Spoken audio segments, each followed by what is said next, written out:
Hi, 2.5 saint പ്ലോട്ടിന് വേണ്ടി തയ്യാറാക്കിയിട്ടുള്ള 690 square feet area വരുന്ന ഒരു വീടിന്റെ പ്ലാനും അതിന്റെ ഡിസൈനുമാണ് ഇന്നത്തെ വീഡിയോയിൽ ഉൾപ്പെടുത്തിയിട്ടുള്ളത്. 2 ബെഡ്റൂമുകളാണ് ഈ പ്ലാനിൽ വരുന്നത്. ഈ പ്ലാനും അതിന്റെ ഡിസൈനും കണ്ടിട്ട് വരാം. കേരളത്തിൽ തൃശ്ശൂർ, എറണാകുളം ജില്ലകളിലാണ് ഞങ്ങൾ കൺസ്ട്രക്ഷൻ വർക്കുകൾ എടുക്കുന്നത്. അറിയാനായി താഴെ കൂടുതൽ നമ്പറിൽ കോൺടാക്ട് ചെയ്താൽ മതി. 2.5 സെന്റ് പ്ലോട്ടിലേക്കാണ് ഈ ഒരു പ്ലാൻ തയ്യാറാക്കിയിട്ടുള്ളത്. 689 സ്ക്വയർ ഫീറ്റ് ആണ് ഏരിയ വരുന്നത്. Sit out, living cum dining hall, 2 ബെഡ്റൂമുകൾ, 2 ബെഡ്റൂമിനും അറ്റാച്ച്ഡ് ബാത്റൂം വരുന്നുണ്ട്. ഒരു കിച്ചൺ എന്നിങ്ങനെയാണ് ഈ പ്ലാനിൽ വരുന്നത്.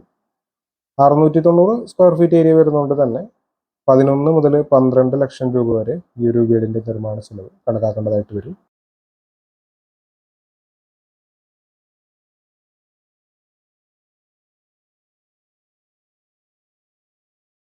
വീടിന്റെ പ്ലാനും ഡിസൈനും സംബന്ധിച്ച വീഡിയോസ് ആണ് ഈ ചാനൽ അപ്ലോഡ് ചെയ്യുന്നത്. വീഡിയോ ഇഷ്ടമായി ലൈക്ക് ചെയ്തുപോലുള്ള വീഡിയോസ് താല്പര്യമുള്ള ആളുകൾ ചാനൽ സബ്സ്ക്രൈബ് ചെയ്യാതെ കാണുന്നുണ്ടെങ്കിൽ ചാനൽ സബ്സ്ക്രൈബ് ചെയ്തേക്ക്. Thanks for watching.